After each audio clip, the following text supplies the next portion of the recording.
Head to kongos.com/podcast for links, pictures, and info about today's episode. Also subscribe, and if you enjoy the Front Lounge, tell your friends.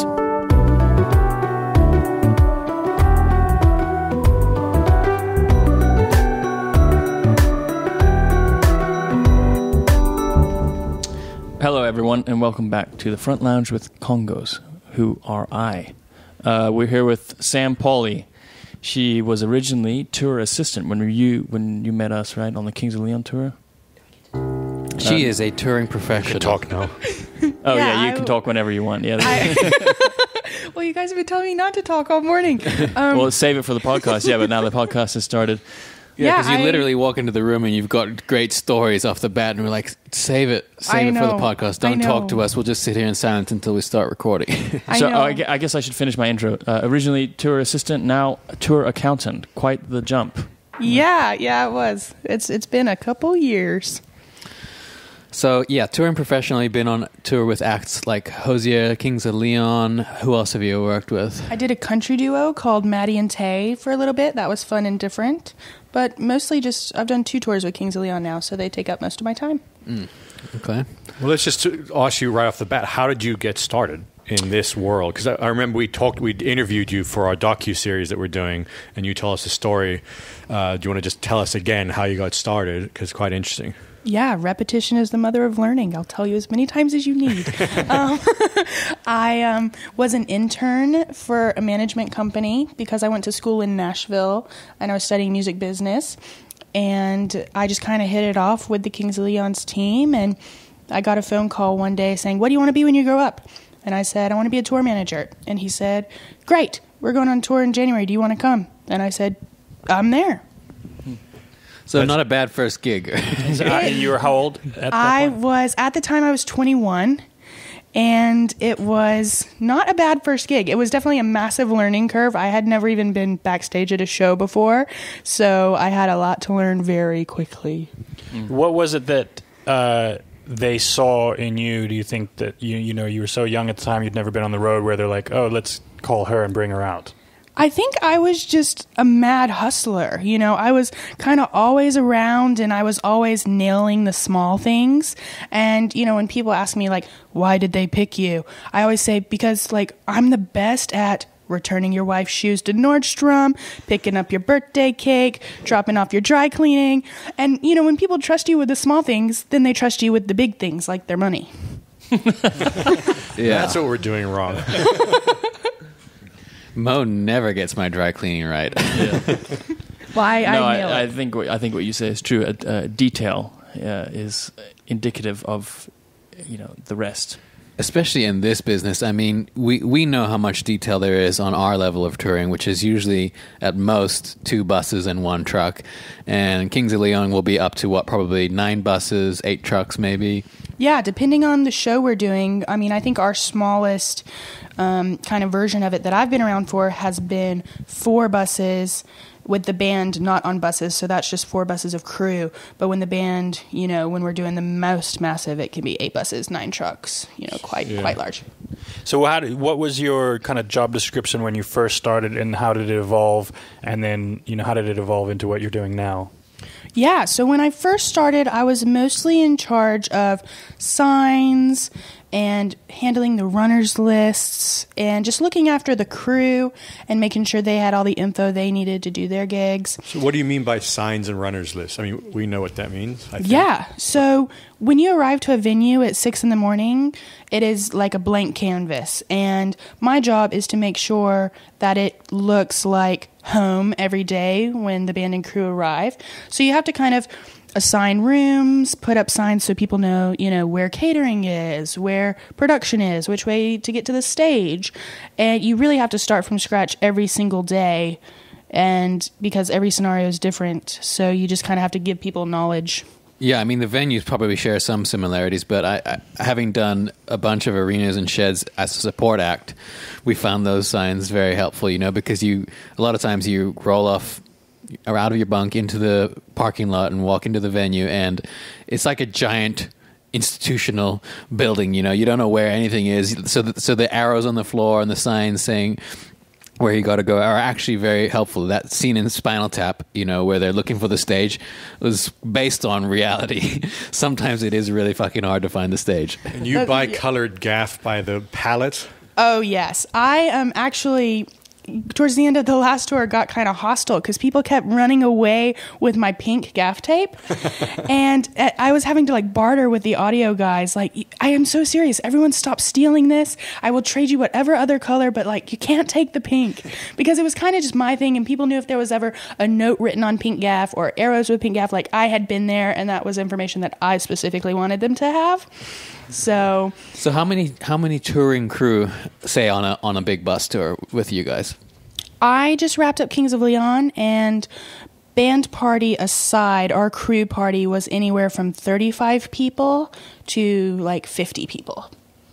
Yeah, okay, so that's 50 people that have to move from point A to B every single day. They have to be fed. They have to have the occasional shower, occasional hotel rooms, and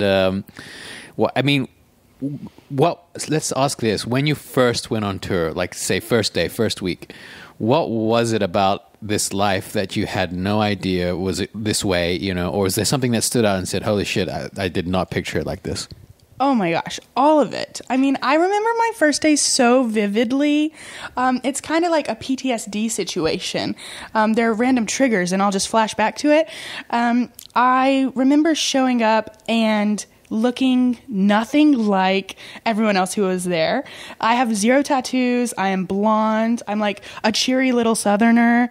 And I remember walking up to these heavily tattooed, tired, old, men who were over it and being hey guys, are you on the tour? And I'll never forget the LD at the time looked at me and goes, yeah, are you? And I said, I am now. And I just remember being so shocked at A, how many people it took, and also B, all the little things you had to think about, because when you're living a normal life and you're not on tour, you go home and whatever food's in your fridge, you eat it. Well, someone like me has to think about dietary restrictions for 50 people. Okay, we're programming overnight, so not only do I have to figure out breakfast, lunch, dinner, I also need to figure out overnight food and who's driving these people. Every single thing is, a process. You have to be so on top of everything to get the most simple things accomplished. Right, because at those venues, the arenas and sheds are usually 20 miles, 30 miles out of town. So you're showing up at this place, and runners is somebody who basically goes and gets stuff for you in a van or whatever. They move people around, they go get groceries or whatever. So all that stuff has to be kind of advanced and taken care of ahead of time so that you show up and you can get what you need on the spot. I mean, how far how far in advance do you prepare that stuff, say, the details of a bus tour? I will always start it when I'm in a production role. I will always start talking to promoters 2 or 3 weeks out saying, hey, what menus do you have? These are how many runners I'm going to need. This is the hotel. Can I get restaurant options? Can I get, what are your nearest stores? And just kind of really be familiar with the area, because the more knowledge you have, the more efficient you can run your day. And that really, I always try to plan everything that I know I need to accomplish, get it done as soon as possible, because you never know what kind of chaos is going to erupt out of nowhere. And then I know our tour manager, Mick, has talked about this a lot, because he's also like that, super ahead of it, always wants to advance as far in advance as possible. And then you always run into a promoter that it's chaos up until the day before, and you email them 50 times, don't get an answer. And that one little thing can hang up a whole week's worth of work, because you're having to chase someone around just to get simple things figured out, like where do we park the buses, on Tuesday or whatever. I think the line I always end up having to use is, promoters will say, we know this venue, we do 100 shows here. And I'm like, okay, I totally get that. You may do 100 shows here this year, but you're only going to do one Kings of Leon show. So right. We need to talk about doing it my way.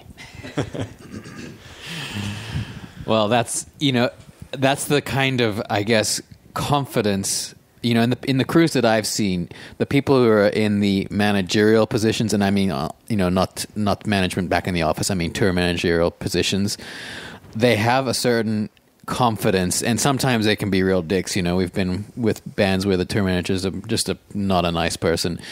But talk about a little bit of how you balance that. Basically, aggression. You need a certain amount of aggression. You're dealing with mostly men and mostly people who have been doing this a long time, and they are territorial in every venue that you go to. So how do you balance? She had a good example before about accounting. About you now, your job is to challenge costs, right? Often. Yeah. So in my current role of tour accountant, it is 90% trying to convince the other person that you're not paying for it. You know, it's 90% saying, I know that 50 people just ate pizza, but that's really not my responsibility to pay for. When it totally is in some cases, but you have to just make them believe your side of the story to the point where you don't have to pay anything. And sometimes you win, sometimes you lose, but I think, you know, I've been very fortunate that I can only recall 1 or 2 situations where I've had to kind of be no more Miss Nice Girl. You know, I think that you can definitely, if you respect the work that people do and you respect their time and their workload, and you approach everything as kind of like, okay, we're on a team here, we both want to put on like an awesome show, then people will be willing to help you and work with you. And, you know, I always try to go in, and I'm very lucky. My mom is Southern, but my dad is from South Boston, so I can kind of hit them with, like, I can be so kind and gentle, but if you piss me off, like, you better be ready for it. Have you seen Good Will Hunting? I can ask you about apples. Yeah. Well, I think we'll probably get into a lot of this detail over the course of the podcast because it's, you know, we interact with a lot of touring professionals just by nature of our job. But, you know, it's rare, I think, in your average everyday life that you meet somebody who does this work. It's a relatively select few people that either get to make money as a musician on the road or people who, you know, who are in a crew capacity who live this life, you know, and they all tend to know each other. They kind of tend to stick together, and a lot of them are based in Nashville where you live. So everybody in that world sort of knows this world, but I find it interesting even before we started to do it. And I think the audience will as well. This is a weird fucking life. It is very weird, and I had no idea that it even existed before I just kind of fell into it. Yeah. Just you went from 0 to very fast, very quickly. Yeah. And all those jobs that you were doing on the Kings of Leon tour eventually led to the tour managing job of Hozier, right? Because when we saw you in Phoenix, you were tour managing them for a run? Right. So I was assistant tour manager for Hozier. There was one guy who was really in charge of Andrew. So we had Hozier, and then he had a band and crew. And it got so insane for him when Take Me to Church happened that we kind of ended up splitting it. You know, I would look after the band members and the crew while Jake, who was my fantastic tour manager, looked after Andrew. And it was kind of like an all hands on deck because that happened so fast. And yeah, that song blew up. My first week with him was the Grammys. Jeez. And I will never forget the pressure cooker that was. Being new in a camp, you have to learn whole new personalities, especially when there's a cultural difference, you know. I was American, the majority of them were Irish, and that's just, you know, the way they show love is different, the way they express their needs is different, and I really love that culture, and I'm so happy that I had that experience, but it was definitely kind of like whiplash, you know. You learned to drink on that tour. I learned to drink so much, especially dark beer, that, you know, I'm quite proud of that.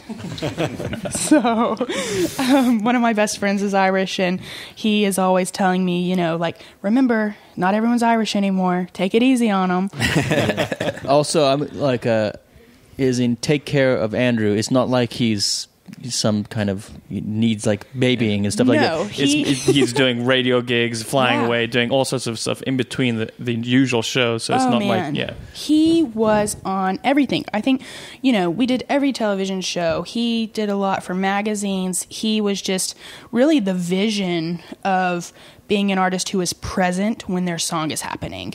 You know, I think he did an amazing job at accommodating everyone and just, you know, really giving the people what they wanted. Let's do a quick breaking news segment. Jesse KONGOS, our brother, last night at like 12:30 sent us all a text on our group of this cover of Come With Me Now on Instagram. We're not going to tag it, but it gave me nightmares. Well, I'd send to the band group chat because sometimes you just come across something, and it's as flattering as it is when people cover a song, and like in a sort of social media way. When you wrote that song, in the case of Johnny, and you had this vision of how cool it was going to be, and it's going to be, it's a hit song, and we're a cool rock band, and then you see a version of it that does not in any way connect with your intention. I find that fun, especially if it's not my song. So I said, night night, sleep tight, and sent him this link. Well, I think it's actually... I don't watch them. I can't watch it. I watched it this morning. I was joking. It didn't actually give me nightmares because I refused to click on the link until this morning. I find it quite inspiring because I think we could outdo the ruining of that song more than anyone else, and I think we should give that attempt and kill the song forever. We do it in rehearsal. If you're rehearsing for a gig and say it's a fly gig and we haven't been on the road for a few months, you got to go and get your chops back up. And so we got to play all the songs, even though we've played them 1,000 times. So we find different ways to play these songs in rehearsal. And I think the most recent one we did a big band jazz Richard Cheese version of "Come With Me Now," that had a swing beat, and the crew changed it to like a major key. It's like a challenge to see who can make the crew either laugh or cringe the most, with the song. I just have to quickly interrupt. Mo Gordon is at Fry's Electronics, and he's asking if we need anything. So, do you need anything, Sam? No, but that place gives me massive flashbacks to Grammy Week with Hosier. We were doing Ellen, and we needed an adapter plug, and I was brand new and had really no idea how to even handle the situation. I think there was like 1 hour of time, and I just remember jumping in the car service and being like, we have to go to the nearest electronics store, and then just being so overwhelmed and making it like just in the nick of time, and then just being so hopped up on adrenaline, but also very scared that I bought the wrong thing. Did you go to that Fry's Electronics in Burbank? Yes, I did. That's a weird store, huh? It is a very weird store. It's like a time warp. You walk in. I mean, first of all, it's a store that sells computers, which is kind of a funny concept now to think of. Like, I'm going to go to a store and buy a computer. Just order it online. It's like ordering a book about the internet. Yeah. But then it's all like space age, like 50s space age themes. So there's like alien ships and like flying saucers around the thing, and it's the size of like a gigantic Walmart. It's pretty with just mad. electric I feel components. like those things are going to Do you remember what kind of adapter you needed? I want to say it was, like Shuko. the power plugs that you put into like the little round ones. I'm really great at technical things, as you can tell. Yeah, I know what you're talking about. They're often on chargers. And and then like an old cell phone charger, and you can never just buy one, so they give you the pack of like 100 ends, and then you're sitting there backstage at Ellen trying to find the one you need, and it never fits tight enough, and it's just not good. So what are you doing in LA now? Because you live in Nashville, and you texted us and said, hey, I'm in LA. Yeah, I actually tweeted you and said, if I'm in LA and I'm not on this podcast, our friendship is over. No, I am in LA mostly seeing friends. One thing when you're on the road all the time, you don't necessarily get to be there when your friends need you. And I have a good friend who's going through a divorce currently. And she called me and was just like, hey, I know your tour's over. And I was like, well, then I'll come on out to LA. And, when you go to... You're tour managing her divorce? I'm tour managing life. A friend of mine this morning told me, your itinerary gives me so much anxiety, because I was like, hey, I'm free from like 4 to 7:30 today. And he was like, I don't know what I'm going to be doing from 4 to 7:30 today. I actually sent Danny my itinerary, which is now 2 versions old. But Well, let's segue into Master Tour. This is an app that runs on your computer or your phone. Pretty much every touring act uses it. I take it you guys use it. we do not actually. You stopped because you did on the last. We did, yeah. We did use it in 2014 for a little bit. And then our production coordinator at the time was super passionate about it. I really like Master Tour. I think it's great for real-time information sharing. But when you're internationally traveling a lot and you have 50 people who their phones may not work. Sometimes it's just easier to go old school. But I used Master Tour religiously when I was tour managing an act called Maddie and Tay.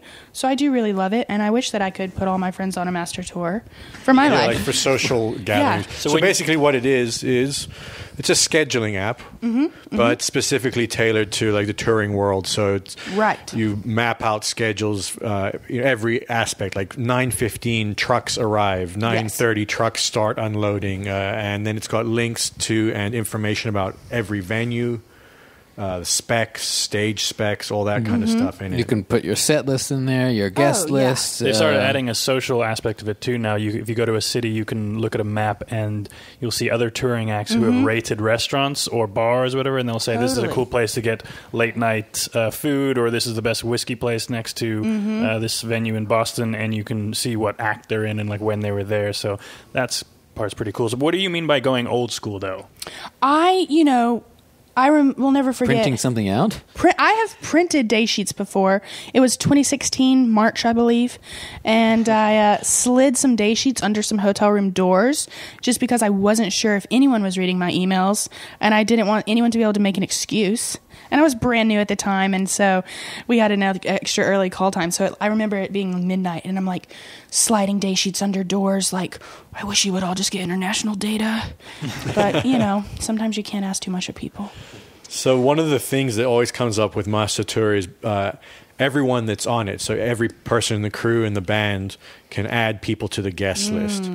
But then only the administrators can kind of approve and then decide how many there is. So can we talk a little bit about guest list politics, particularly when you get to like a show in LA or New York or like the big cities where everyone knows everyone and also where there's all the industry people? Oh, yeah. I am actually, when I was on Hosier, had a great side hustle going where if we were ever playing in Dublin, I would sell my guest list slots, right? So we would be really super, fair about it and say, okay, everyone gets 4 tickets. Well, I'm American, so I would be like, Sam doesn't know anyone in Dublin today. So I would sell them, like $100, You mean to other... to other members on my tour, Obviously, I'd be like, hey, Andrew, do you need my guest slots? And he'd be like, no, Sam. And so I'd be like, crew and band. I have 4 tickets up for grabs. Come to me with your best offers. I made a killing. I got a scarf out of it once. You traded one for a scarf? I traded the guitar tech's mom a scarf for a ticket to Longitude Festival. So this is when I asked that question, what it is that in you that they saw, at 21, hustler. To join the Kings of Leon hustler, tour. baby. Absolute chancer. Yeah, guest list politics can be really intense, especially when you are in New York or LA or a hometown show, because people who have been on the guest list for years and years and years feel entitled to stay on the guest list. Yeah. Managers can have tons of guests. I'm very fortunate that on Kings of Leon, we had one person whose whole job was guest list, and she's really great at ticketing and managing that. So, that's a full-on job for a band that size who has been around for that long and has a lot of friends. Yeah, like I remember when where did we play? Did we play in Nashville with them? No, we did. Austin. Oh, was it Austin? Yeah, where where a lot of the band's family came out, and there was like 300 people backstage, and having had to basically encounter the question, every band and every crew in every city gets a question, hey, can I come to the show? Can I get on the guest list? And then there's a limited spots because each ticket that goes onto a guest list is a ticket that's removed from being for sale. So it's a loss to the promoter and or the band. My favorite kind of text is the vague pre-asking for guest list spot text. I'd rather hey man, hey, what's up? Saw you're going to be in town. Just ask me for the tickets. What's even worse than that is texting you and asking you the price of tickets, hoping that you'll say, you're on the guest list. Yeah. You know immediately what they're asking is totally. Do I have to There's something. Just ask for something. It's much more refreshing than trying to sneakily Machiavelli your way into the guest list. Also, the C-level acquaintance that gets his name on the list and then doesn't show up. Oh, yeah. We have a lot of friends we could have given that to, or people, or we could have sold the ticket, and you're like, oh, maybe I'll come, bro. Yeah, I've got a friend, a few friends that will do they'll not talk to me for months, and which is totally fine. And the first thing that they text is, "Hey, I'm coming to the show tonight. Can I get on the guest list?" And I respect and prefer that so much more than any type of roundabout way. It's like, oh, you want to get on the guest list, and you made it very clear.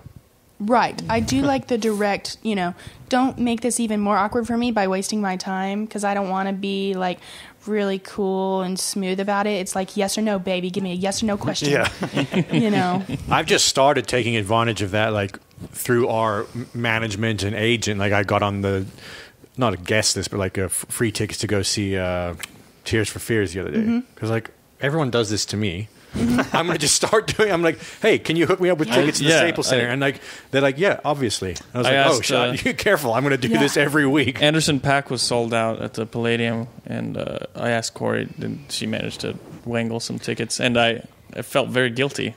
I felt, yes, I felt, my but policy, not guilty enough to turn them. Not guilty. Oh, absolutely. Yeah. My policy is, if a show is not sold out, I will buy a nosebleed ticket. And if I know someone on the tour, I'll be like, hey, I have a ticket to see your show. I would really like to see you, but I have bought a ticket, no worries. And then 9 times out of 10, if you're friends with that person, they'll say, here's a pass. You don't have to sit in your shitty seat that you bought, but you can stand in the pit or, you know. I think it's going to be funny if you start taking into other areas of your life, if you know people at restaurants. Hey, I know you work at so-and-so. I'm going to come in. Can I get a free meal? I actually just capitalized. I felt like a baller yesterday. I got coffee with a friend of mine who lives in LA, and I'm not from LA. I'm never in LA. This is the first time I've ever been here, not for work. And so my friend Katie's like, hey, let's get a coffee. And I'm like, perfect. We're going to Republique, right? It's a Sunday prime brunch time. Guess what? Mama knows 2 of the staff.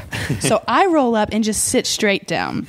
And my friend, she comes up and she's like, hey, girl, what do you want? And I'm like, vanilla latte for my friend who's not even here yet. And I'll have an Americano, 4 shots. You know what I'm saying. And sure enough, my friend, she's like, did you stand in that line? I'm like, no, girl, I didn't stand in that line. Like, did they ever stand in a line for anything I wasn't down for? We need to talk off the air about who this is, because I've been and stood in the line at Republic, and I hate standing in lines. They got good pastries there, I will say that. Yeah, fantastic pastries. And great waiters. So then we kind of jumped ahead. We went to music. I sneakily do that. I don't sneakily do that, but where did we go? Thirsty Crow, the door guy there. I know his name. He never remembers me, but I just say, "Hey, Frank," and then he lets us in because he doesn't know if he knows me or not. What was really funny though that night is that he was giving. There was a woman and a man. They must have been 65, maybe close to 70, and they didn't have their IDs on him, and he wasn't allowing them in. He says, no, you got to have your IDs on there. He was giving them such a hard time, and we walk up, and Danny says, hi, Frank, and we've never met the guy before.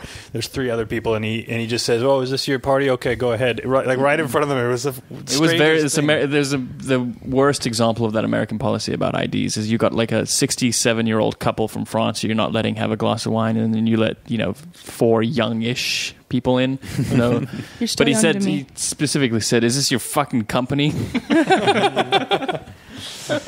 So we jumped ahead. We kind of did music business before we did music, but let's jump back now to music. And since obviously we met you on the Kings of Leon tour, we want to talk about what are your favorite Kings of Leon songs? Do you listen to those songs anymore?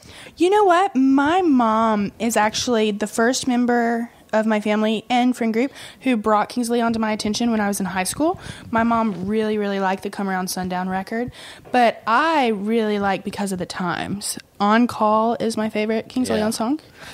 I'm embarrassed to say that I thought that was a cover because I heard them play it. I was like, it has this vaguely sort of familiar sound, like something older. And they're like, no, that's a Kings of Leon song. Yeah. And so then it became one of my favorite songs. I don't sneak out to watch the show very often. That's my prime work time. But if I ever do get to watch, it is going to be wherever On Call is in the set. I'm going to sneak around and I'm going to stand stage left and just be like, oh, this is so cool. I love this bass part. Yeah, I think some of my favorite songs are the new stuff, the new albums, or the album previous to this one, which Walls was awesome. Yeah, Walls. I great. really enjoyed that album. Beautiful Love, that song. We talked about it when we were on the tour. Everyone thought that should have been a single, and that's what's interesting. I think Beautiful War. Beautiful War. That's what I said, right? The one with the cool prison rodeo music video.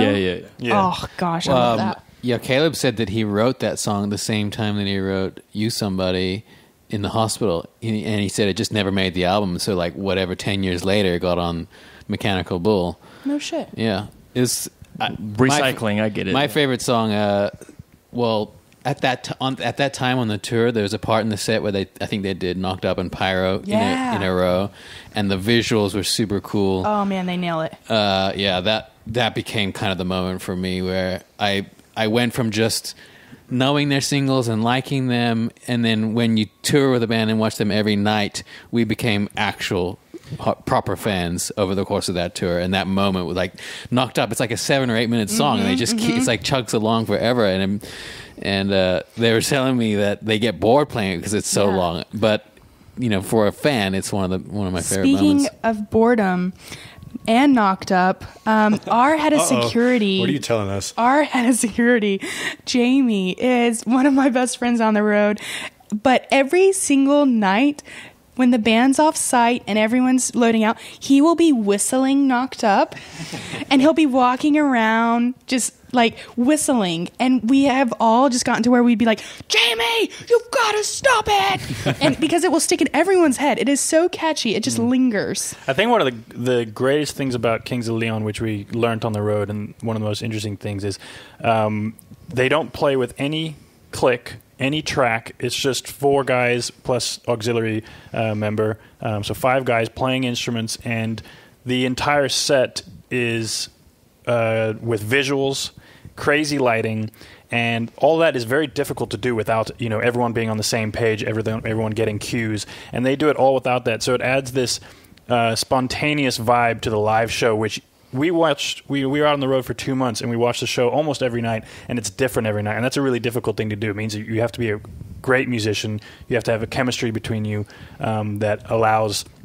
They did a different song every night, right? Right. Like they would have the fans would pick Song for the City, I believe it was called. The fans So would choose. I loved when they played "Back Down South," one of my favorite songs, especially like that. That's the song where the line is, "I'm gonna call a runner." Yeah. It felt like very inside. Like Totally. I know what a runner is. I'm in on this. But when they played that in, we were in Birmingham, Alabama, and obviously like Deep South crowd reacted to that one. My That was parents really came cool to that show. Oh, really? I remember Mo coming up to me and saying, Sam, who's coming to the show tonight? You actually look nice today. And I was like, Wait. my parents. So you're from? I'm not. No, my Originally from parents. Alabama, or where? I'm originally from Mississippi. Oh, okay. I grew up on a farm outside of Memphis, and my parents just really love to skip out on their jobs to come hang out at mine. So once a tour, they will make the trek to wherever they feel like going and just come hang. You say Memphis is obviously in Tennessee, but where is it that's near there? That's a hotel casino place that we Tunica. played. Tunica. Oh, you been to that casino there? You guys, funny story about Tunica. When I was like 18, 19 and not supposed to be in casinos, my grandmother loves to gamble. And my grandmother broke her hip and she was in a wheelchair for a little while. And so to entertain her, we'd take her to the casino. They won't ID you if you're pushing a senior citizen in a wheelchair. So I got like 3 years head start on gambling with Glinda. Yes. Always hustling. We opened up for Alice in Chains and played on that circuit. And I got to tell you, the catering we always talk about on Kings of Leon, imagine that, how amazing it was, but the exact opposite. Casinos are Because the worst. They just gave us food tickets to the buffet, and it was unreal. Just like mile after mile of fried something. It didn't matter what it was, whether it was broccoli, cauliflower, carrots, Butter. fried chicken, or potatoes. It was all a like creamy white color. Everything was this whitish, off-white color. There was no variety in that whatsoever. I actually had never eaten a vegetable until you guys made me curry because I'm from that part of the world and you just don't do it. Yeah, don't get me started on curry. We'll be in a 3-hour podcast. By the way, if you guys are looking for good curry cooking YouTube videos, Chef Va. Oh yeah, Chef Va he's the best there on. Put a note so we put a link up to that because I watched some of those. You showed me those Chef Va videos. Yeah. And he's, number one, he really knows what he's talking about on cooking, and it's very descriptive videos, but he is so enthusiastic about it. Yeah. He says stuff like, my favorite smell is chilies, garlic, and ginger cooking in ghee. There's no better smell in the world. And then you do it, and he'll he's right. he'll kind of go, Do you cook when you get home? Because man. the whole time you said earlier off the podcast that you own a house now. You just bought a house in 2016, so you've had it for 18 months or so, and you've spent 86 days there. So Totally. I own a home in Nashville, and I have not spent much time there because, if I want to pay for the thing, I got to be on the road. But I try to cook. My grandmother was a really great Southern cook, biscuits, carrot cake, fried chicken, the whole thing. But I am really trying to learn how to cook vegetables because I really enjoy eating vegetables, but I don't know how to cook them. And I am probably the worst egg poacher you will ever meet. Nobody's good at poaching eggs. Yeah. Like, they're these mysterious other than people. 5-star hotel breakfast, no one is good at So that. I try to cook when I'm home. There's a series of vegan cookbooks that I really got into called Thug Kitchen. Do y'all know anything about this? I've seen that. It is so funny to read. I read it like a novel, but they have some incredible sweet potato, black bean enchiladas that I thought were amaze. And amaze. That's corn. And so I try to cook, but I wouldn't say I'm too good at it. I think when people are in town, they definitely would rather me just take them out to dinner, but I'm working on it. It's funny. We always do this member berry section where we reminisce, but that's pretty much the whole podcast. Miss cooking? No. Let's it's do some specific reminiscing. So the one that I don't know if did you get one of those Little Drake?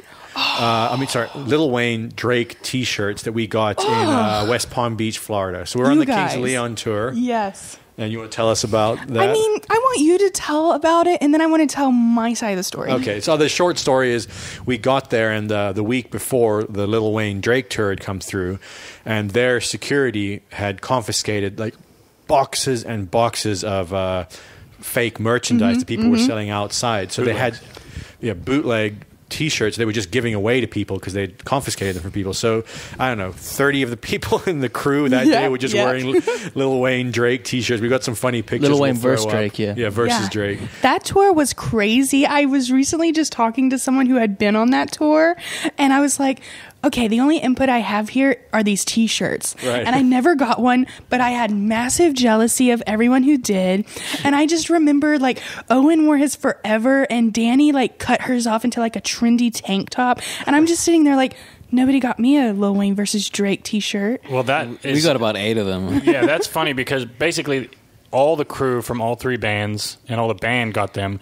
And we went out one night to the Hard Rock hotel, the casino in West Palm Beach, and there were 8 or 9 of us wearing, I don't know if I was wearing one, I think I might have been the only one not wearing one. Then we went to the casino, and so there's 8 or 9 of our crew and band wearing the exact same shirts. They walk into the casino, and as we walk in, I don't know if you've been to Hard Rock Casino, but they pump the same music throughout the whole casino, and they have TV, towers of TVs throughout the whole casino and TVs in every room, and they coordinate all the music and sound. And Come With Me Now comes on the video. The music video comes. So you're all standing there in your Lil Wayne versus Drake in our T-shirts. Lil Wayne T-shirts, everyone all together, and we're sitting at the bar watching ourselves on massive TVs. The T-shirts were so bad. They were horrific. It was they went to search Lil Wayne print image stick on T-shirt. Yeah. It was so bad. And they added pixelated. some flames. Weren't there some really cheaply clip art flames? Yep, they were bad. I remember we had a whole conspiracy because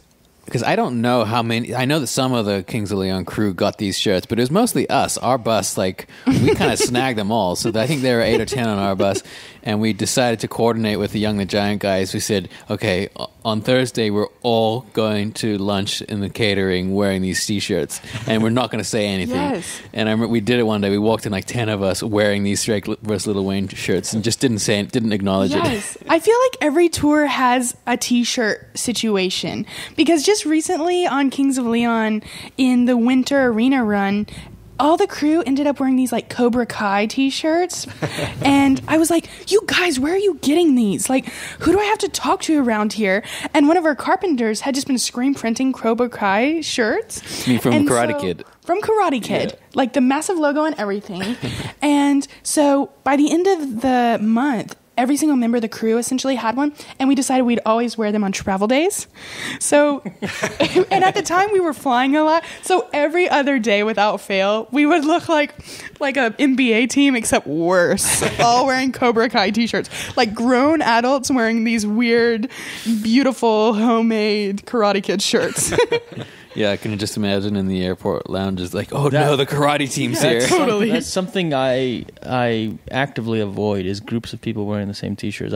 I will run in the other direction because it's usually weird families. It makes or the statements. Yeah, or weird like bachelorette parties or that anything like that. I gotta get out of the way. Totally off subject, but just when you were saying earlier that one of your carpenters on the tour, that gives the scope of a Kings of Leon tour or a tour of that size. Yeah. That you have a job that's dedicated to guest list, a carpenter. Multiple Are there any carpenters other on the jobs on the tour Multiple. that you wouldn't expect, or the the listener wouldn't expect to have on the road?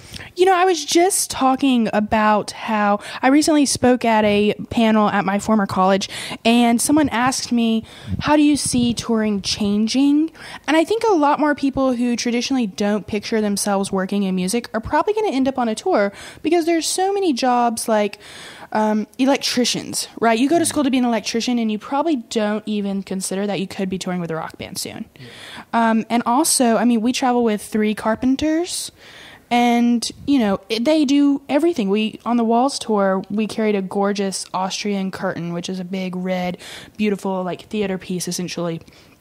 And, one guy hung the curtain, and one guy moved the curtain, and then, one guy maintains all of our road cases. We have so many road cases, and there's always a broken wheel, or there's always a caster that needs to be replaced. And, there are just so many jobs you don't even think of. But a lot of people don't even think of caterers, when you guys were out with us, we traveled with, a 5-person catering squad. I'd say they worked harder than the hardest working, and 9 times out of 10, the most fun. Yeah, I know that caterers bus get was down. the partying They bus. are Yeah, down they- to clown 24/7. Party animals. It's weird. You would not think that the catering crew is like the most fucking insane. It's out a of mobile including, scene. Have you seen including Party the band. Down? They're crazier Have than you the seen that show I have Party not. Down.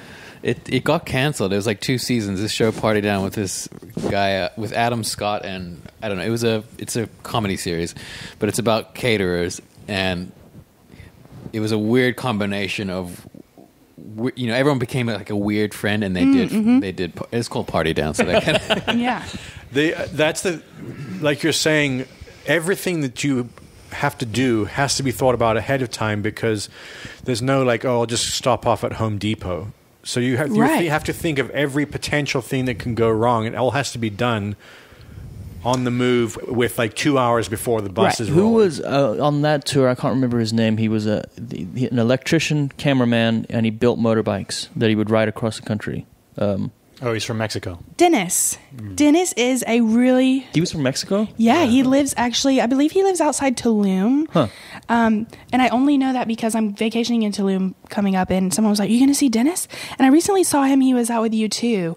But yeah, same thing, this wicked, smart, talented person who, touring with rock bands is only one way he uses his skills. Yeah, on the last podcast we talked about Magic Mike. Yes. And that's what Mike. that's what we called him. What's Mohawk. his? Mohawk Mike. We call Mikey him Magic Mohawk. Mike. But that was really interesting. That blew my mind, because what we saw of him was The really hot guy in the Speedo. Gyrating. the hot guy in the tank top, working skateboarding out like 4 hours a Working day. out all the time and skateboarding then around wearing the a bow tie. venue. Yeah, he would always do the workouts, and you just kind of got this impression he's having the greatest time. He's on tour, he's skateboarding, he's working out. He's a jock, And he's a jock. And then you find out he's an He extremely... lived his life like the volleyball scene in Top Gun. That's Right. What Oh my God, never wearing a shirt. Yeah. Nobody minded. Extremely intelligent, goes on to work for SpaceX. Yeah, that was actually his last full tour, I believe. Yeah. He's now an electrical engineer at SpaceX. Right, yeah. Yeah, and he would be waking up at 6, doing his workouts, loading in the lights. He wouldn't finish until 1 a.m. I don't know where he got the energy, because while he was running the programming, the automation on the lights, he had his textbooks out. Yeah. And he was studying for his PhD in, I think it was Fucking aeronautical rocket scientist. engineering or something. Yeah, he. Funny thing about that, every off day, you wouldn't really see Mikey. He was always working on school, writing papers, but I would proofread his papers. So I always knew what he was up to, because under my door would slide a paper, and I would just mark it up. So he could manage a space station launch. He just can't spell. we can't all do it all. Speaking of shirts off, you reminded me of another member, Barry, which was this year we went on tour. I think it was May. And the first show of the tour was Beale Street Music Festival in Memphis, Tennessee. So it was a big festival, a lot of big bands. I guess I'll try to tell the story out of order. So we arrived there on a bus, unloading, doing all the stage work, and Mick and everyone is one of the things that they do when they get to, especially a festival, is you have to find a radio channel that works so that you can, the crew can communicate with each other, because we carry radios. So I think at some point Mick was talking to Mo on the radio, and we hear this voice come on and say, "Get the fuck off my channel." And it's something like, I'm imagining you with your shirts off right now. So Yeah. Oh, yeah. It's Sam Pauly's verse. You guys were on my channel, and at first I was irritated. Kings of Leon was headlining that festival. We were headlining that festival. You guys were on a different stage, and I remember hearing radio interference, and so I listened a bit closer, and I was like, I know that voice. I was like, Mick? I was like, get the fuck off my channel. And Mo was like, what are you doing? And I was like, watching you guys load in with your shirts off. And then he was like, where are you? And I was like, creeping. And then I came by. So before we move on to the favorite gear of the week, you said you had a New Orleans story that was worth... Oh, yeah. I don't know why we were talking about New Orleans, but I had a close call. You guys know how much we Uber when you're on tour? Yeah. You Uber everywhere. I almost got kicked off Uber, you guys. Off the app, you mean? Oh, Or me. out of I the almost app? got banned from using Uber and its services worldwide. I was in New Orleans for Jazz Fest, and I don't know. Have you guys ever done a Jazz Fest? No. we haven't. Okay, it's not can't play actually over jazz, changes, but- so I didn't feel silly asking. And it's one of those. It's a daytime festival. There's no lights at all because everyone performs in the daytime. And you're done by 4 p.m. And so we played our set. It was hot out. It always is. This was my second Jazz Fest. And I remember going out to the concessions. My friend Mary was in town, and we went out and ate some boudin and some etouffee and just had a great time. And then our bus call was at midnight, and we were off the clock at 6 p.m. And so you have a bunch of roadies who have just worked all day in the sun and have nothing to do. So we went to a pub, and I remember we started off at this sports bar, had a great time, but then Jamie, head of security, and I ended up at this really cool jazz bar. And next thing you know, it's time to head back to the hotel. I had been drinking. As I mentioned before, I am very good at it most days. And I remember that I was play fighting with someone in the back seat, and we pull up out front of the hotel, and everyone is sitting outside the lobby because the buses are about to roll up any minute. And we were making a close call, that's probably the most scandalous thing I've ever done is maybe be late to a bus call once. I've never actually been late, but the thrill of not being 5 minutes early just is crazy. And so the Uber stops, and I swing the door open, and everyone goes, oh shit. And the door has smacked into a no parking sign. Oh, shit. So the whole sign is going just waving, right? And the entire crew is Sam has been drinking. And I'm like, okay, I got to get out of this. So my friends have exited the Uber. Of course, it's on my account. I had called the Uber, and the driver just rolls the window down. Her name was Cassandra. She's a lovely lady. I hope she's doing great. She rolls the window down, and she says, was that my car? And she's an older, sassy, just Cajun woman, So which kind of scares me because Cajun people can get real angry, And I remember there was this Cajun woman in my neighborhood named Miss Tony who made incredible jambalaya, but was sassy. And their accents are also... Yes. Accents don't baffle me usually, but I can't... Your accents baffle me. Well, yeah, Anywho. You can understand us, though. Cajun accents are very difficult to... Yes. And so she just looks at me and goes, was that my door? And I say, nope. And she says, okay then. Rolls her window up and drives off. And so I'm standing there hold up, I'm a horrible liar. I tell the truth, even when it's not my best interest, and I feel so much guilt if I ever lie, but I just told this woman that I didn't assault her car door, and she believed me and drove off. So I'm okay, I got away with it. The next day, we drove the bus from New Orleans to Austin, and I remember that like a lot of the crew had been in Austin already, and so I needed to pay PDs and per diems. For those of you who don't know, it's money you pay your band and crew for like living while on the road. It's cash. It's great. And so I remember I sent out an email to everybody saying PDs in room, blah blah blah. You know, between this hour and this hour, come get it. And my friends Turner and Andy are in my room to get their PDs, and I get the email from Uber, you know, and it's like pound sign. We heard there was a situation last night in New Orleans, and I am automatically thinking like, I'm going to get out of this, right? Like, what would I do if I were an attorney? So, because I might need one. And I'm freaking out, right? Like, before I even open the email, I'm looking at the guys like, oh man, this is going to be bad. I'm going to be banned from Uber forever. I can never go out again. I can't go anywhere. My wings have been clipped. And the email just says, hey, what's your side of the story? We heard there was an incident. And so I write back, you are correct. There was an incident. She pulled up out front of the hotel. You know, as an Uber customer, it's not my responsibility to make sure the car is parked in a safe place where I can exit. So I am not claiming any responsibility for any damage that may have been done to that vehicle. And for those of you who are outside of America, this is how it's done. Yeah. Bam. Everybody's a lawyer here. Justice. So I basically claim that she put me in danger by not parking away from that pole. You know that she's somewhere in New Orleans now, like casting a spell. And the next time you go back to the French I'm Quarter, doomed. yeah, you're gonna drink a Guinness, and you're gonna be like, ah! I am so doomed. I can never go back to the NOLA. So how long is this guilt now? Is this is your confession? I'm about 18 hours into guilt. And then I get an email back and they say, your safety is our priority. You are exactly right. Thank you for being an Uber's customer. Well, yeah, I mean, that is the thing. crazy. When you're dealing with big companies, Yeah. they just run the numbers, and like keeping customers happy Right. is better than Absolutely. being And I right. am 100% sure she had to get a paint job on that door. She's probably covered by the Uber's insurance Probably. thing. But you know what? That's not even the worst Uber story I've heard. But I still felt really bad about it. And I felt like a monster for a while until my friend Alyssa told me that she got out of an Uber at LAX and the door got taken off by another car.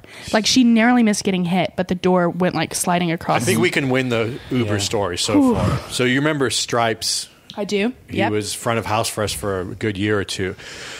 He, Mick, and Chris, I think, were out drinking in New York and Manhattan, and we were staying in wonderful, beautiful Jersey City. Yeah, absolutely. Across the river. Yeah. And they Ubered back, but in New York you can get an Uber that's a yellow cab also, so they have that kind of shared thing. So they get out at the gas station near where we're staying, where the bus is parked up. Mick gets out, and the driver starts yelling, "You need to pay me." And they're like, "Well, it's Uber. It's paid in the app. It's all done." And the guy goes, "No, you need to fucking pay me." And he goes, "You're paid. I don't know what you're talking about." Oh, gosh. They were Back wrong. and- They were wrong. No, Yeah. at the end of it, it turned out they were wrong. Right. Yeah. Huh. Back and forth a bit. Mick... It turns out on Uber taxis you have to Pay cash, you still have to pay cash. You can order it through the app. Yeah. But there was some confusion. It was just brand new. Yeah, no, so like, one- Yeah. no one Mick, knew. they weren't trying to screw the driver Right, over. they were just They just confused. thought they paid. They're going back and forth. The guy just drives off with Stripes still in the car. Oh, boy. And locks the doors. Locks the doors. Oh, boy. So Mick texts us. This is like 3 a.m. Mick texts us. He just writes, "They took Stripes." Oh, shit. And we're like, oh, fuck, how drunk Oh, are these no. assholes at 4 a.m. coming back from Manhattan? So I write back, what do you mean? And he goes, "I'm calling the cops. The guy's taken Stripes." Kidnapped Stripes. Yeah, kidnapped Stripes. So Where is Liam Neeson when you need him? exactly. So they call the cops. We run over to the gas station now to figure out what's going on. And by this point, they've managed to call the driver through the app. And the guy is just yelling at them saying, "Fuck you, pay me." And they're like, "Just bring our friend back. We'll pay you. We'll figure this out. Like, no one's trying to screw you out of a $30 payment. Right.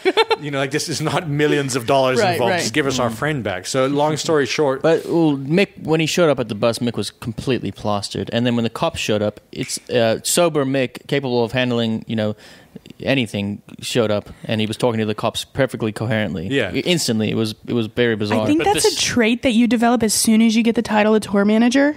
Yeah, Like, the ability to act you can fully be drunk. absolutely gone for, but the moment some leadership needs to happen, you're like, I'm on this, you guys, don't worry. I've not had a drink in years. Yeah, the Especially if you're Scottish. The cops eventually tracked down the driver, who had already was back in Manhattan now at this point. No Stripes. Stripes' phone was dead.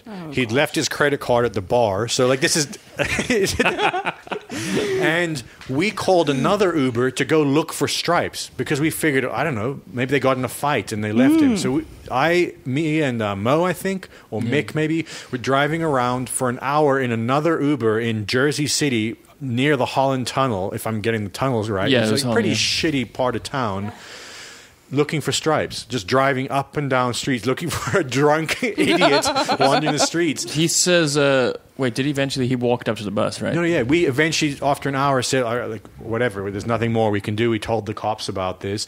We're driving back to the bus now, and we keep calling Stripes' phone. Eventually, he picks up, or you guys pick him, say he's here at the bus. He had walked back like an hour from the Holland Tunnel. The part that was left out until we found we had the conversation with Stripes is that the driver wouldn't slow down. He was like rolling through red lights, because he didn't want Stripes to get out of the car. And he was threatening to take Stripes to the police station, and Stripes said, "Yeah, please take me to the police station, so we can settle this." He's like, "You've kidnapped me." Yeah. And then the driver realized that, and he's like, "Okay, never mind." So he keeps on driving around.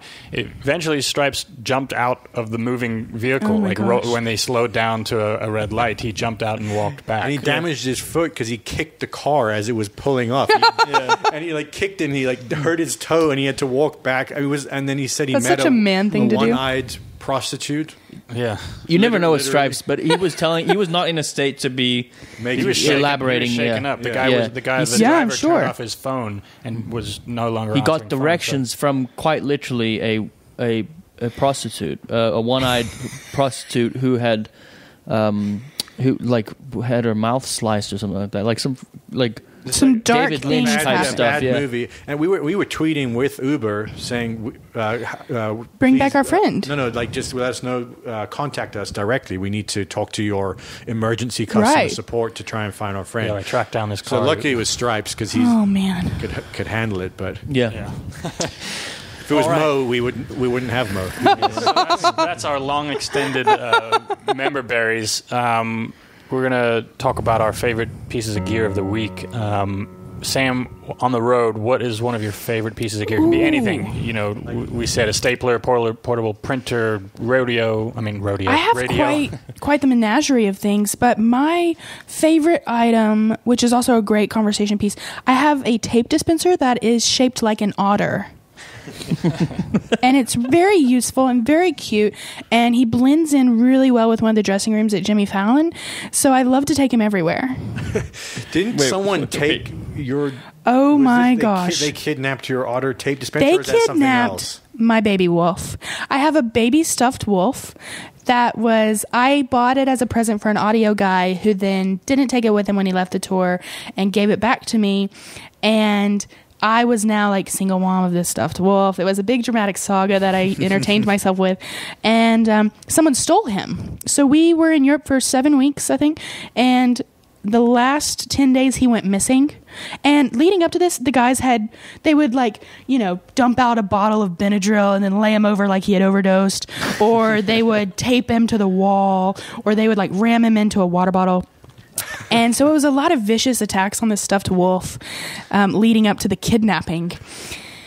And so then it became a war where an Instagram account showed up. It was called Baby Wolf is Mine. And these ransom videos started appearing. And it was really incredible. It'd be Baby Wolf blindfolded in a shower, or baby wolf being held hostage in a car. And so I would respond on my Instagram. I would say, I'd put on like Sarah McLachlan in the background and be like, if you've seen or heard anything about baby wolf, please, I will meet your demands. Please have baby wolf back on my desk. I remember watching this all unfold on your Instagram. It was and it was so funny because everyone was invested. I was getting so many Instagram messages and comments like, what's the update on baby wolf? Like, how is baby wolf? And I'm like, you guys, this is a stuffed animal that one of my friends has taken, but everyone is so invested. I had fans calling me like out on Twitter, like, is baby wolf back? And I would have to post updates like, it's been 6 days since baby wolf went missing. If you know anything, I actually bought a Waffle House gift card to give to the captor. Turned out it was Ethan. And Ethan Luck? Yeah, Ethan Luck had my baby wolf. And I got him back in... Sounds like a creative type. Yeah, right? And I knew it had to be someone on the tour who didn't work that hard. Because like backline guys, they work for like 4 hours a day, and then they can totally, like edit videos of stuffed wolves. Yeah, so you started narrowing down your culprits based on their free time. And it was funny because and it was really good for morale, because when you're grinding out a long run and, we were flying a lot and doing gigs all over, everyone was kind of tired, but it was like so great. Everyone was rallied against it. You had crew members who wouldn't normally talk to each other being like, have you seen this shit? Like people were joining Instagram just to follow it. And everyone would submit photos like trying to frame each other. So people would be like sending me a photo of like baby wolf on stage left, or like baby wolf on the drums, or So I was actually perplexed. I was like, I honestly do not know who has this baby wolf. So this also goes to show you how close even a size crew of anywhere from 30 to 50, how close that crew is. Why is that? I mean, I know that the core crew's been together for a long time. Yes, but how do you develop that? How do you develop that close-knitness in a crew? Because it doesn't exist everywhere. And how important is that when you guys are touring? Because obviously, like you said, you've been on the road for a long time. You get sick of it, and sick of each other as well. Yeah, I don't think there's a recipe for it. There's not like a step-by-step way to make your crew like each other. Oh yeah, you probably can't even hear her phone is blowing up right now. People actually want to talk to me now. It's because you're famous. You're on this podcast. I'm on this podcast. Tens of listeners. I have tens and tens of Twitter followers. Anywho, I think there has to be. I really like it. You can work really, really hard, but as long as there's some comedic relief or some abstract thing, like if there's a World Series going on and you start a pool, or if there's a Super Bowl and you say, okay, we're going to watch the game on a massive LED wall. You guys come, catering's going to make some chicken wings, You just have to kind of make it fun because everyone is working so hard and everyone's away from their families and the hours are insane. There just has to be that one thing that isn't part of the gig that people can rally around. And so the Baby Wolf saga gave that to us. And it was really hilarious because I would go up to like a different department every day and be like, team video, what do you know? Like, I know that you guys are real technical and you guys can cut video. And what is this? Like, which one of you is it? And they would be like, we honestly don't know, but we think the guitar tech's had him. You got to keep them pitted against each other for best results. So our piece of gear is not as fun as a tape otter dispenser. An Otter tape dispenser, which figured we'd talk about the Exponential Audio R4 reverb plugin. Just briefly. I don't know what that is. It's a thing that makes audio sound like it's reverberating. Is that? This is very technical. Reverb. You guys like reverb, right? When someone says hello and he goes, sounds like you're in a church. He goes, hello. I get that part. Yep. Yeah, this is a really good one of old. Yeah, cool. We updated to it, and I'm putting it on every channel now. Everything's going to sound like it's in an old English cathedral. Yeah. Can everything I say on the podcast have it? Yeah, we'll put it on it. Yeah. In fact, maybe we could do say that. something very like. Everyone, Otter. be quiet for a second and give Sam like 5 seconds. Say something. We're going to put the R4 on it. Okay, for the podcast. Chihuahuas.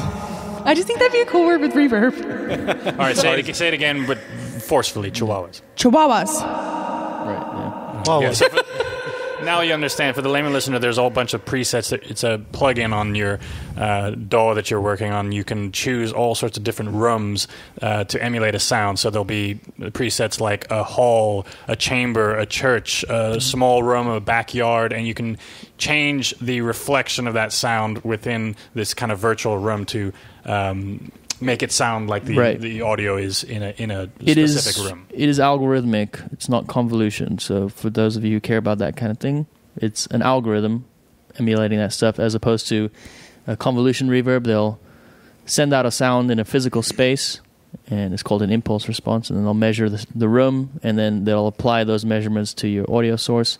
And that's one way of doing it, and this is algorithmic. So what do you mean? They basically, there are plugins you can buy that have sampled what the reflections sound like in famous, Abbey Road studios, so that you can have an approximation. Put your drum kit, make it sound like it was recorded in Abbey Road studios or something like that. And they've gotten pretty damn good at that, where it's very close.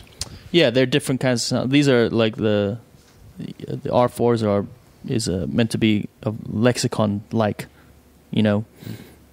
synthetic soundings, intentionally slightly synthetic sounding, but it's a nice sound. Yeah. All right. That's that for gear. So we do a segment every week called "What's It Like to Be in a Band with Your Brothers?" because that's the only question we ever get asked in interviews. But we'll ask you, what's it like touring with a band of brothers and a cousin? I don't travel with the band, and so I think that's probably something a lot of people don't think about, is that you have different moving parts who travel together. And so I always travel with the crew, but the band has a whole squad that travels with them. So I don't know much about their day-to-day, before I see them at the venue. I really have no idea, But I think for me, it means more family at the same time. Right. Because there's not just, one person's family member in Milwaukee, there's 4, right. Which is a lot of fun. Like, I really, really love so many of the family members I've got to meet. They're great chefs. Like, there's some jambalaya and some Cajun food that comes out of New Orleans because, somebody's mom makes it. And I mean, it's always a party, it's times 4. Right. Yeah. Yeah, I mean, they're obviously on a whole different schedule, but they spend probably 4 to 6 hours at the venue, and I guess one of the ways that you can see the relationship, even if you're not hanging out with them at breakfast, is on stage and the way that they play together, because they know each other so well, and they've had so many years of being together, in so many different situations, and you always just know your family a little better. Yeah. I think the Kings of Leon are a good example, and of where the sum of the parts is, whatever that phrase is, the sum of the parts is greater than the individual. No, sum of the parts, whatever. It's the whole is greater than the sum of the parts. That's what I'm trying to say.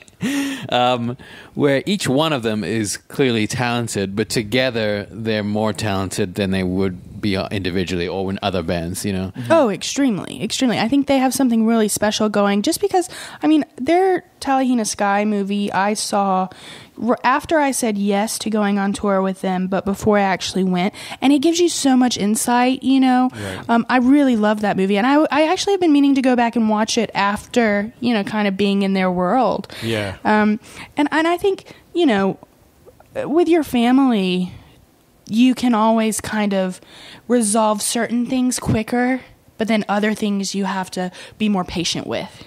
Yeah, stupid shit takes weeks to resolve, whereas important stuff... Like, I have a brother, and if I, tell him that I think something he does is incredibly stupid, it can be the biggest wound, but, like, there can be a massive issue that just goes away. Yeah. Mm-hmm. I think that's actually a really good way of summing it up. It's the little shit that takes forever to figure out, like...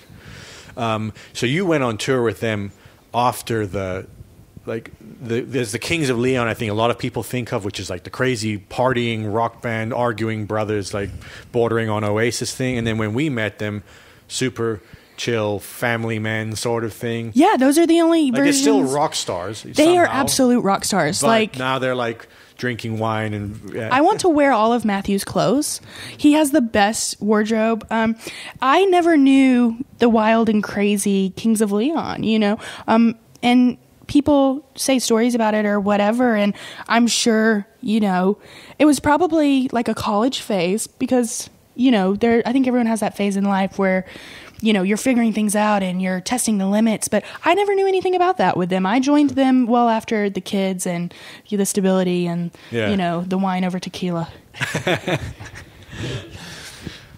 All right, so it's not a mixed drink, by the way, that you're saying. It can be if you want it to be. Right, yeah. So on this last segment, you said something off air that we said, let's talk about that on the podcast, which was, you said, don't tell people your personal shit because they will never forget it and you will. Oh, totally. Being off tour gives you the opportunity to catch up with people you haven't seen in a while. And when you're in your life, things feel so big. Things feel so massive in that moment that I can be complaining about, my housemate pissed me off and this and this and this and this. But 2 days later, I'll never even remember that I was mad at her about that. But, and I don't get mad at her often. That's just a random example I thought of. She's actually great. But, but I'll remember if someone tells me my boyfriend is such a dick, I'll remember that your boyfriend's a dick forever. But the next time I see you, you'll probably think he's great. Yeah. I just think you have to really kind of be reminded of perspective on the things you share and how important is it really, because if this is the one thing you choose to tell me, that's the one thing I'm going to remember, whereas for you it may just be a sentence you say during your day. I guess it's being careful also that you don't create this impression, like you're saying, like you're now probably think your girlfriend's boyfriend is a dick when she just meant he was an asshole that day. Right. Now you have an entire perception of him set up in your brain. Absolutely. I think, that's kind of, if you want to get deep on this subject, it brings up the question of truth. What is truth? If you tell somebody one piece of the puzzle, which in itself may be true, but as a representation of the whole picture, it gives you a skewed view, then it's not actually true. And it kind of reveals the subjective nature of truth. There we go with the word subjective again. Oh, absolutely. $5, Jesse. But what I'd like to think about other languages, like Spanish, for instance. If you say I am, there's soy or estoy. There's permanent and temporary. Whereas in English, you pretty much say I am angry or, I am a man. One thing is defining you in a more long-term permanent sense, and one thing is defining a temporary state. And I feel like that it's a lacking thing in the language that if you're telling somebody about something temporary, and you only see them so often, then they're going to perhaps confuse it for a permanent thing. Like 12 angry men, they're not always angry. Right. No, I heard that, and that phrase first came to me, because my friend was talking about how she was trying to get better at sharing, letting people into her life. And she goes, I remember my mom told me, don't share because you won't forget. You won't remember, but everyone else will never forget. And I was like, whoa, that blew my mind. Because I'm pretty much an open book, for better or worse. And to have that reverse perspective, I started thinking about the things that I knew about people, and were those even consistent things or just the days I encountered them? Sure. Well, especially what you were saying, when you get off the road, it's with people you haven't seen for a while, so you are seeing now just a little sliver of their life. Whereas I feel like on the road now, with certain of our crew members that we've been with forever, there is much more openness because you do get to see a much fuller picture of everything. It's not like, I just heard one day so-and-so was angry or upset about something. You get to see the full spectrum, and then you have a wider picture of that person. But yeah, like you come home and meet some friend you haven't seen in 6 months, and this one thing. You do it when you meet a person. When you meet a person for the first time, you obviously have your initial judgments of them. And the most predictable thing is that person is going to display some negative quality which you so on them, because everybody's got negative qualities. You give them long enough, they'll come out, right? Mm-hmm. Like, my favorite thing is the opposite of that, is when you meet a person, you initially make a negative judgment, and then then you learn Totally. and they improve, right? And that's quite a rare thing, and that's like very satisfying. And it just shows you that your initial judgments have value, but obviously not. Yeah, I mean, I'm kind of total value. I'm kind of in the business of meeting new people. Every single day, the person who I have to work with, I may have met for the first time. And every single year, you sign on to a tour, and you may know someone on that tour, you may know no one on that tour. And I'm actually really fascinated with the ways in which we know people. Because on tour, you can be so incredibly close, but also still only know one compartment of someone's life. Mm-hmm. You know, like, I had been on tour with a guy for an entire year before I knew that he had a kid. Right? And he was just a friend, but it had just never come up because, we're in a work setting. And even though you eat every meal with these people and you work 12-hour days with these people and you go and sleep on the same bus as these people, it's like, oh my gosh, I had no idea you were a dad. Mm-hmm. Yeah. Well, also, sometimes there's a feeling of wanting to keep a little bit of something just for yourself. Absolutely. Because if you do have to see these people every day in a close quarter, and everyone kind of knows everything about everybody, then you don't have a sense of, your personal stuff because it's out in the open. Oh, absolutely. I think at a certain point, when you've been together long enough, there's no escaping it. Like, for instance, the two guys that just walked through the living room, Mo and Garen, we've lived on a bus for months and months and months. Probably, you add it all up, years together. Absolutely. And you see them when they're sick, when they're well, when they're happy, when they're laughing, or they are sad about something, or they lose a grandparent or something like that, and at a certain point, it's very hard to avoid yourself and avoid themselves. Yeah. And I had someone who's known me for 3-4 years now. On the last tour, he said to me one day, he was like, you're really not a morning person. And I said, what are you talking about? Like, I'm great at mornings. And he goes, no. Like, you're pretty grouchy in the mornings. And I'm like, what are you even talking about? Like, I had never heard that about myself before. But I kind of stepped back and I started realizing, like, maybe he's right. It's funny, you learn this about people this is the type of thing you only know about your boyfriend or girlfriend or husband or wife. Oh my gosh. I feel like I have 50 boyfriends. I know Garen, he needs his coffee before he gets going in the day, and I know Mo's ready to go first thing. Like, it's just all these people. I was out to dinner with a civilian the other night, and we both ordered some types of salads, right?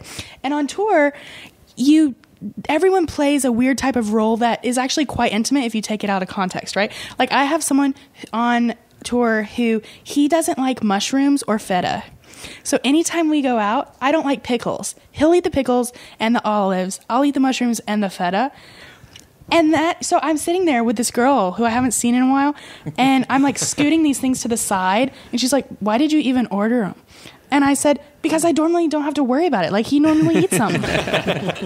Well, I think that's what's so interesting about being on the road for long periods of time is you are, especially if you get close, you're around people that are a reflection of stuff that you're not aware of yourself. And, I think it's an interesting concept. We always try to bring this back to something deep, man. But the idea that this one situation or this one scenario that you have a conversation with someone and they tell you something about their lives and you have to question whether that's permanent or not, or if it was just, a fleeting moment in their lives. I think that also is totally applicable to yourself when you feel angry or you feel upset or you feel you're in a certain state or a certain mood. That's fleeting too. So it's this constant.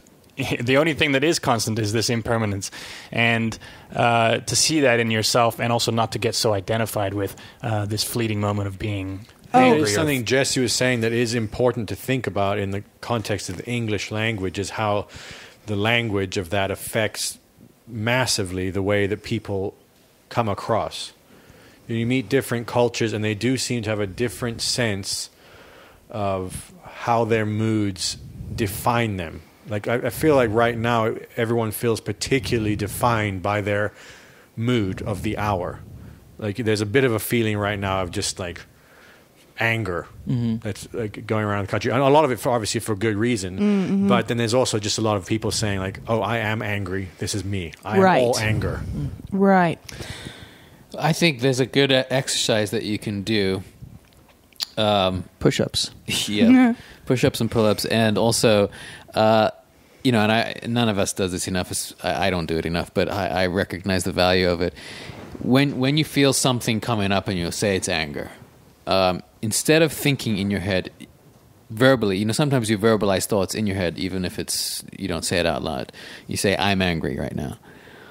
If you check you flip the language and say, there is some anger arising in me right now, then you are not the anger. The anger is its own thing that's coming up in you, and that immediately puts distance between you and the anger, and you are now a little bit free from it. It's not you. You don't have to identify. It's not, I am not angry. There's some anger in me, therefore I can step away from it. My favorite thing to watch happen is when you are you're in some sort of mood or whatever, negative, angry, moody, and then a piece of information enters your life that actually gives you joy, but you find yourself holding on to your previous mood, and you start realizing, you're like, well, I mean, I want to feel justified in whatever I was just feeling, but I also kind of want to enjoy this next thing that's cool, and you're in between the two of them, and you're like holding on to wanting to feel justified about whatever you were feeling negative about. 100%. I rarely get angry.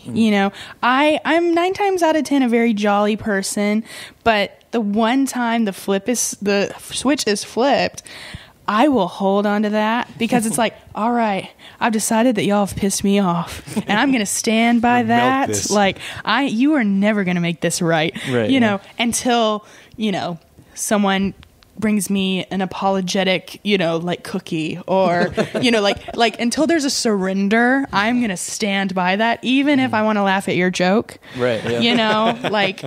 I don't know. I think the thing about touring especially is, you have to take emotions and feelings and everything, you have to process them so quickly and let them go so fast, or you will poison yourself.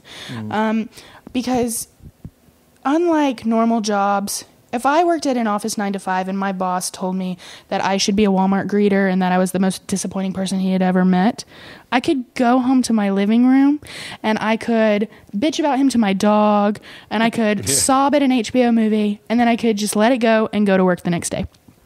If that happens to you on tour, you have to sleep on a bus with that person. Wait, is this a specific example that you're pulling from? No comment.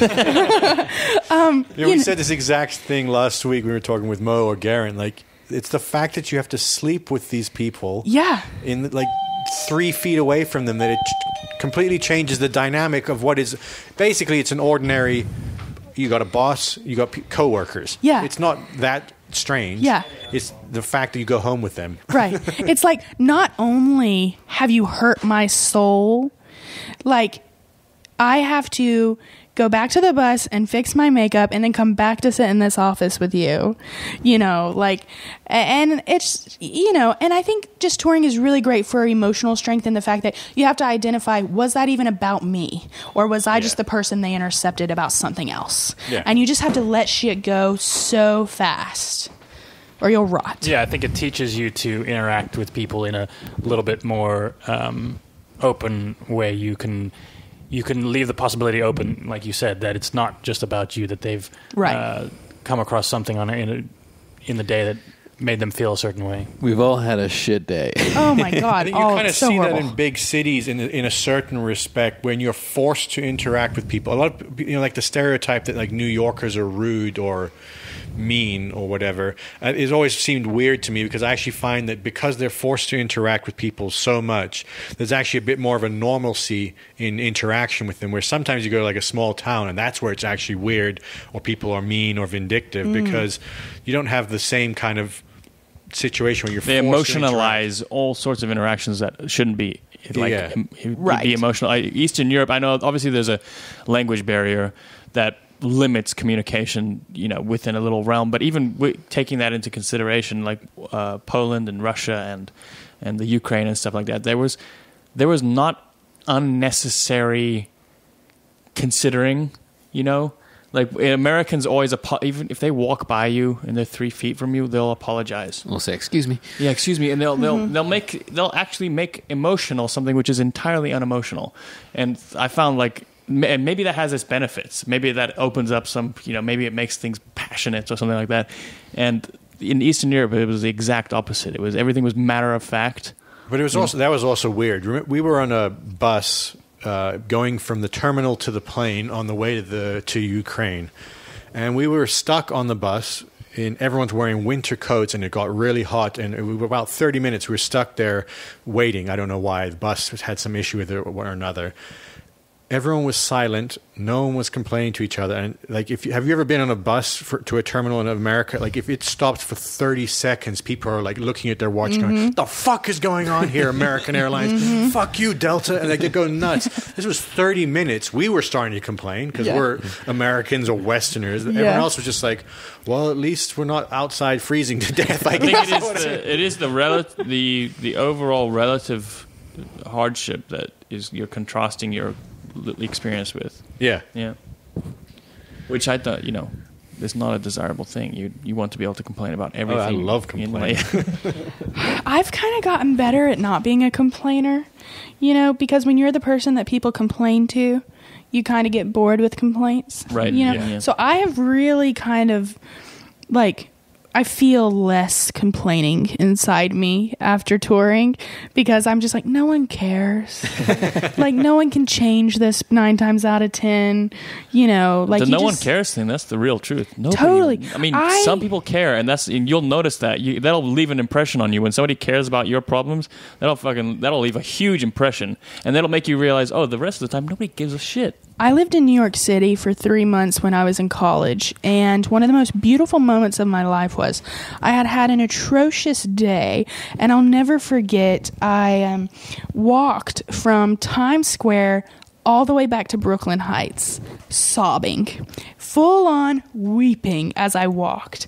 And no one stopped. No one asked me what was wrong. No one gave a shit about me. And I was so into it because I'm from the South. I'm from Mississippi. Everyone's going to know your business. Everyone's going to ask you what's wrong. Everyone's going to want to, A, just know that shit just to know. But B, they're going to want to make you feel better. And there was such a beauty in no one gives a shit about what has happened to me, but also no one gives a shit if I ever feel better. Right. And that was so freeing. Well, it's also like you were saying, in your job, everyone comes to complain to you. From your perspective, you can, because you're not so emotionally attached to it, you can see the triviality in what they're complaining about, and it gives you some perspective on your own thing when you're like, do I really have the right to complain about this or that, or feel a certain way about this or that? Because if I was objective about it, if someone else was judging my complaint, it would seem ridiculous. So you get a lot of experience of that when people. If I walked into my own office, would I tell myself to shut the fuck up? Right. I was vegan for a little bit towards the end of the last tour, and I would find myself mentally complaining to myself, like, I can't believe we had to eat stuffed peppers again. And then I'm like, okay, well, the only resolve here is that I'm going to go back to the production coordinator again, and I'm going to say, hey, girlfriend, I know you're doing the best you can. We had stuffed peppers again.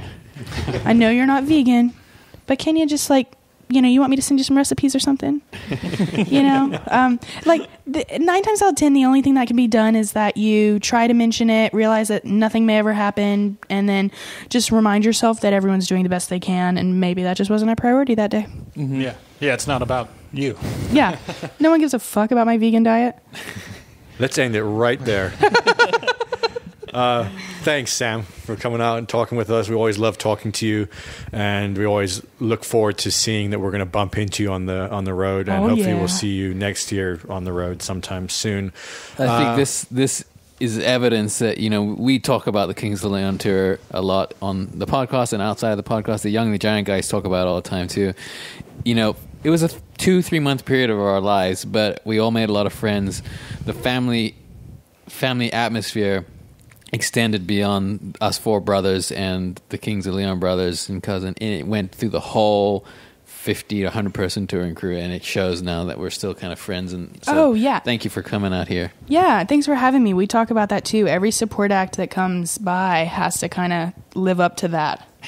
So good luck. Thanks, guys. All right, so make sure you guys subscribe on Apple, Google, Stitcher, all that stuff, and check out kongos.com/podcast to see all the pics and stuff that we're talking about today. We'll throw that all up there. See you guys.